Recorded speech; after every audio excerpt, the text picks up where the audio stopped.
মন্দিৰে এসে সমস্যা হাই প্ৰেসাৰ সুগাৰ লিভাৰেৰ কমপ্লেন লিভাৰৰ কমপ্লেইন অৰ্থাৎ লিভাৰটো আপোনাৰ মানে দুৰ্বল হৈছিল দুৰ্বল হৈছে আচ্ছা সেই বেমাৰ লৈ আপুনি এই মন্দিৰত আহিছিল আপুনি কি বেমাৰ বিলাক ভাল পোৱাৰ কাৰণে ডক্টৰৰ তাতে চিকিৎসা কৰা নাছিল চিকিৎসা কৰছি ধৰে নাই না এনে কি আপোনাৰ যেতিয়া বেমাৰ আছিল আপোনাৰ এনে কি কি হোৱা আছিল গাটো কেনেকুৱা লাগা আছিল আমাদেৰ জ্বালা ফৰা কৰছে ক'ত জ্বালা পোৰা কৰে মাথা বিষ কৰছে মাথা তো ধুমা বেৰিয়েছে মাথাটো খুব বিষ কৰে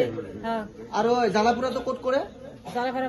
সুৰা উৰা শোল জ্বলে গোটেই শৰীৰটো জ্বালা পোৰা কৰে জ্বালা ফৰা কৰে আচ্ছা তাৰপিছত আৰু কি কৈছে এটা কথা কৈছিলে আপুনি যে গৰম দিনত কি হয় আপোনাৰ গৰমেৰ দিনে ফ্যান ছাড়া ঘুম আহে না তাৰ মানে ফেন যদি নলগায় আপুনি গৰমত থাকিবই নোৱাৰে থাকবে নৰে আৰু ঠাণ্ডা দিনত যদি কম্বল লয় লয় আপুনি থাকিব নোৱাৰে থাকবে নরে ঠান্ডা হয় শোল এই সঙ্গে কম্বলের ভিতরে যায় আবার গরম ধরে বাইরে বেরাই ঠাণ্ডা দিনতো আপুনি কম্বল উৰিব নোৱাৰে এনেকুৱা সমস্যা আছিল সমস্যা আছে আপুনি ডক্টৰৰ তাতে চিকিৎসা কৰাৰ পিছত কি আপুনি সফল নহল নেকি ভাল নহল নেকি না ভালো না ভাল হয় নাই এই মন্দিৰত এই মন্দিৰে অহাৰ পিছত আপুনি এতিয়া ভাল পাইছে সেই সমস্যা এটাও নাই না আপোনাক প্ৰভু যীশু ভাল কৰিলে হ্যাঁ হালেলুয়া কওক হালেলুয়া। বাহ।